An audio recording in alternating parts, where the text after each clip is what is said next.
అందరికీ నమస్తే. నేను మీ శారదాని. Welcome to Sharada's channel. ఇవాల్టి స్పెషల్ రెసిపీ ఇంట్లో ఉండే 3 రకాల పప్పులతో కమ్మని తియ్యని లడ్డూలు తయారు చేసుకుందామండి.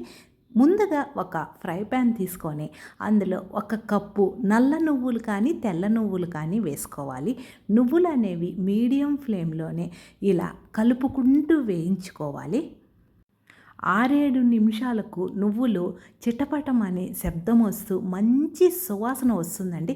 అప్పటి వరకు నువ్వులు వేయించుకోవాలి. లేదంటే నువ్వులు వేగకపోతే చేదొస్తుందండి. చూసి చక్కగా ఓపికగా కలుపుకుంటూ ఇలా వేయించుకోవాలి.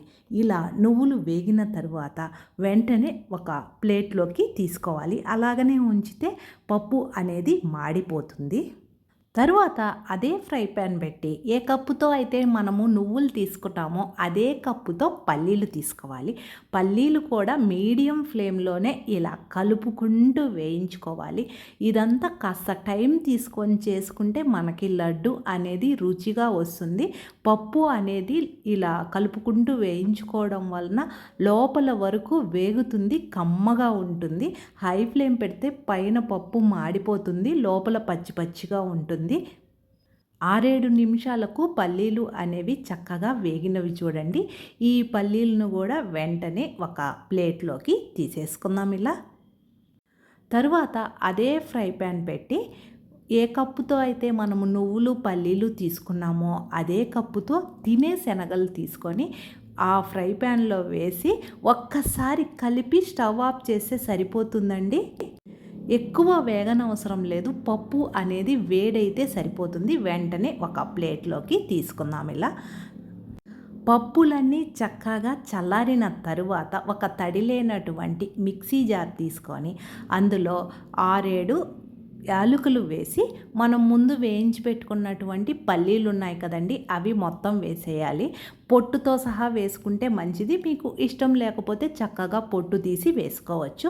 మిక్సీకి ఇలా మెత్తగా వేసుకోవాలి. ఈ పల్లీల పొడిని ఒక వెడల్పుగా ఉండే గిన్నెలోకి తీసుకుంటే సరిపోతుంది. ఇదంతా ఓపికగా ఒకదాని తరువాత ఒకటి చక్కగా చేసుకుంటే మనకి లడ్డు అనేది రుచిగా వస్తుంది. తరువాత అదే మిక్సీ జార్లో ముందు వేయించి పెట్టుకున్నటువంటి నువ్వులు ఉన్నాయి కదండి, తెల్ల నువ్వుల కన్నా నల్ల నువ్వులు చాలా మంచిది. అందువలన చక్కగా నల్ల నువ్వుల్ని ఉపయోగించుకుందాం.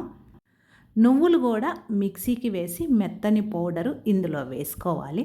చివరగా మనం వేయించుకున్నటువంటి తినే శనగలు ఉన్నాయి కదండి, అవి మొత్తం వేసి మిక్సీకి మెత్తగా వేసుకోవాలి. మీకు ఈ తినే శనగలు ఇష్టం లేకపోతే నువ్వులు పల్లీలు అవి రెండే వేసుకొని కూడా చక్కగా లడ్డు అనేది చేసుకోవచ్చు. ఈ పప్పుల పొడిని కూడా అందులో వేసుకుందాం. తరువాత కాస్త పొడి అందులోనే ఉంచి మనము ఏ కప్పుతో అయితే నువ్వులు పల్లీలు తీసుకున్నామో అదే కప్పుతో 2 కప్పులు తురిమిన బెల్లం తీసుకోవాలి. అంటే మనము నువ్వులు పల్లీలు తినే శనగలు 3 కప్పులు తీసుకున్నాం కాబట్టి 2 కప్పులు బెల్లం సరిపోతుందండి. చక్కగా కాస్త పొడిని వేసుకొని మిక్సీకి మెత్తగా వేసుకోవాలి. ఇలా వేసుకున్నటువంటి బెల్లం పొడి కూడా ముందు వేయించుకున్న పప్పుల పొడుల్లో ఆ బెల్లం పొడి వేసి చక్కగా కలిపి లడ్డూలు చేసుకుంటే కమ్మని లడ్డూలు తయారీ. ఇలా తయారు చేసి పెట్టుకున్నటువంటి లడ్డూలు పిల్లల స్నాక్స్ బాక్స్లో పెట్టివ్వచ్చు. పెద్దవాళ్ళు కూడా రోజుకు 1 తినవచ్చు. ఈ లడ్డూలు తీసుకోవడం వలన ఆరోగ్యానికి ఎంతో మేలు చేకూరుతుంది. మీరు ఇలా కలపలేనట్లయితే మొత్తం మళ్ళీ 2-3 సార్లు మిక్సీకి వేసుకొని చక్కగా ఇలా తయారు చేసుకొని మరీ చిన్నవి కాకుండా మరీ పెద్దవి కాకుండా ఇలా మీడియం సైజు లడ్డూలు తయారు చేసుకుంటే సరిపోతుంది. నేను ఎప్పుడైనా స్వీట్ తయారు చేసినప్పుడు ముందుగా అయితే స్వామివారికి నైవేద్యంగా సమర్పిస్తానండి. మీలో ఎంతమందికి ఈ అలవాటు ఉందో కామెంట్ సెక్షన్లో తెలియచేయండి. మిగతా పొడితో కూడా చక్కగా రౌండ్గా లడ్డూలు చేసుకుందాం.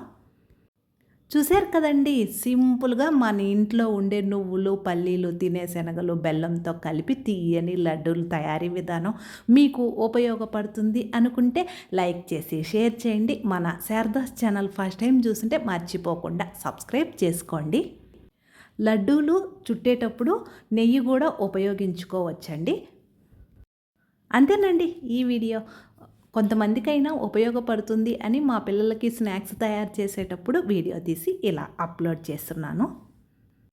అన్నట్టు మర్చిపోయానండి, అమ్మ దీవెన ఛానల్లో దేవుడికి సంబంధించిన వీడియోలు అప్లోడ్ చేస్తున్నాను, చూడండి. Thank you.